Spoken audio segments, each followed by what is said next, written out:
All right, Big Legit is back this Halloween to talk about more totally awesome comic book memorabilia that does what? It moves the candy. And what we are going to talk about now, I am very excited for. It is perhaps the hottest Marvel trading card series of all time. It is Marvel Masterpieces, drawn entirely by Joe Jusko, released in 1992. It's a 100-card set, and it is truly gorgeous. It is truly gorgeous as you can see.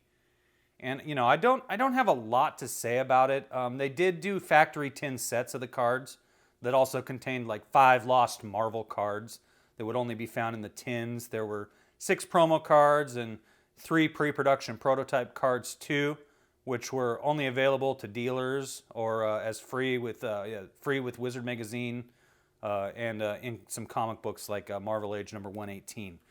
And this really does cover, you know, the entire Marvel universe.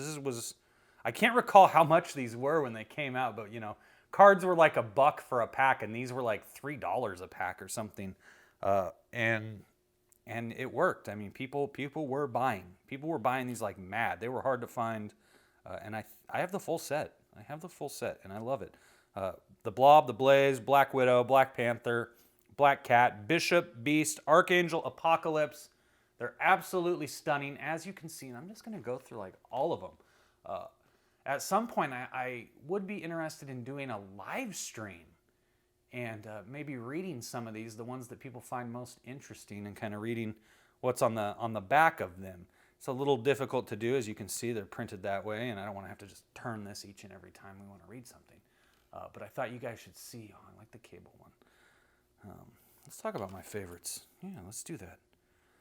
The Archangel and the Apocalypse, absolutely stunning. I absolutely adore those two. I don't care about Captain Britain, but Joe Jusko did a great job on this one. He did a great job on Cyclops. The Captain America one's fun. I thought he could have done a little bit better on Cap's face. I don't like the white eyes. Captain America is not an immortal. There's no reason for him to have white eyes. Darkhawk looks great. This is the best he ever looked. Daredevil, wow, that's very special. Running across the top of a hotel in Hell's Kitchen on a winter evening. Cage breaking through the bricks. The Bullseye, classic. Electro, classic. This is the one time I thought Doctor Strange actually looked really cool.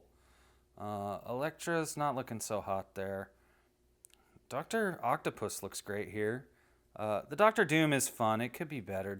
Dormammu, he's doing his thing there for sure. Let's see here. Who else? Ooh, look at that Gambit. Man, Gambit was so popular. And he still is. The Hobgoblin. Holy cow. Like, this is painted spectacularly well. This Green Goblin's so classic. About to go pumpkin bomb the hell out of something. Galactus destroying stuff. But, you know, if I had to pick one on this page, you know, I mean, this Havoc is great. I don't like the face. Every once in a while, Joe Jusko draws a face that just I don't dig. But this Hobgoblin is spectacular looking. The Hulk, I don't know, not so much. He just kind of looks like a drooling maniac. I really like the Iceman. He doesn't exactly look like ice. He looks more like stone, but I kind of like that vibe. Oh, look at this! You know, the leader. What a butthead! Only guy that has a ball sack on his head. I think that's Mike Diodato. It just, you know, for Halloween, he painted up as the leader. Kind of looks like Mike Diodato. Great Kingpin shot. That's Kingpin in his natural environment. I don't know why they gave Kang a card. You know, don't ask me. Ask Joe Jusko. Jean Grey's trying to look hot, but I don't know, something about those faces. Now, the Mandarin looks great. I was really shocked when Guy Pearce ended up being the Mandarin in Iron Man 3, because I was used to this Mandarin. I don't know why Major Victory got a card either. I'm not sure. Yeah, Magneto, you think that maybe he would have found some cooler, like the saw blade's cool. Vice grips? Like, why is this wrench in this vice grip? What is Magneto gonna do? Like, is he about to install this doorknob? in Xavier Mansion, like, is something happen? And then it's just like the lock is sticking, so they had to get Magneto to come in because he can just do it quick, it takes no time at all. Loki looks so sinister here, really great. Mojo, that's my favorite fat body in town.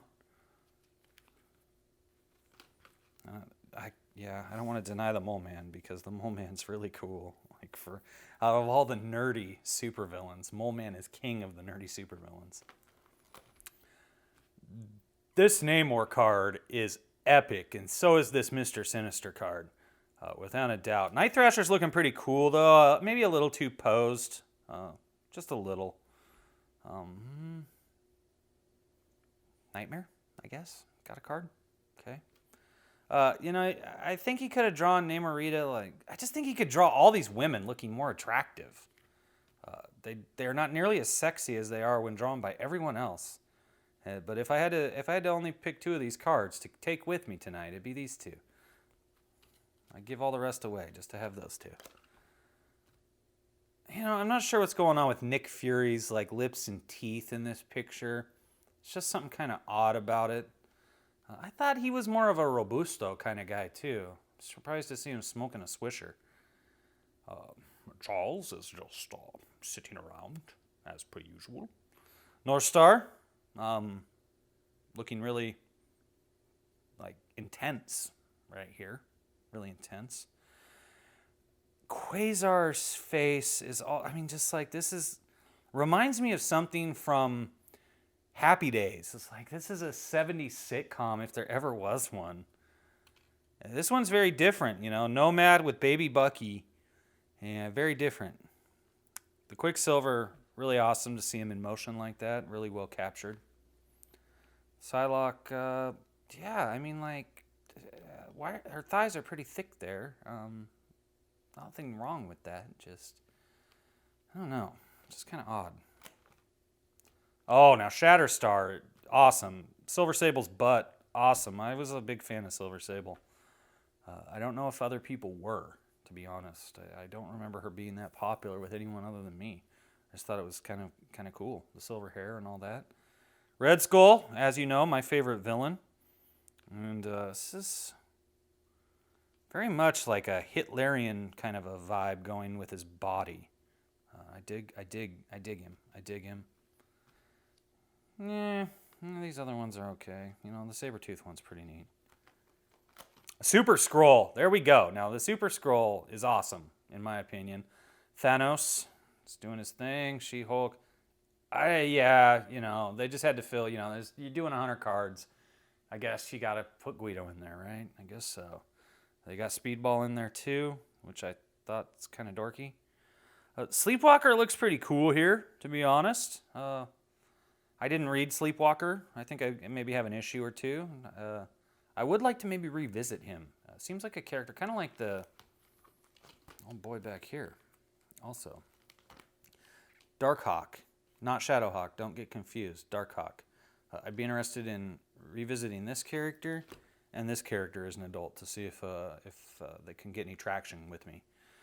Silver Surfer's flying around. This picture doesn't really make any sense because here he is next to some sort of Earth-type world, and then there's all these little planets around, and that doesn't make sense. That's not how a universe and a solar system work. Spider-Man doing his thing, kind of got the Todd vibe going, but really buff. Really super buff, and his head is just an oval. It's not really human-shaped that well. Wonder Man's looking great there. Tombstone's looking great. The White Queen looks hot AF. You know what I'm saying, right? I like the close-up on the Thing, too. Classic. Wolverine, not so much. Thor is just jumping around on the Rainbow Bridge, having fun. And that's it. It was simple. It was quick. Oh, what's this? Oh, this is an incomplete Marvel Masterpieces Volume 2. These were drawn by Tim and Brian Hildebrandt, the Hildebrandt brothers, who were twins, who do amazing paintings. And some of these look good. Some of them are a little too cartoonish for me. This Cable, it's a little too cartoonish. It's not gritty enough for me. I wish I had the full set, and I will look for it. Colossus looks sinister here. He looks like Mr. Sinister. I love their art.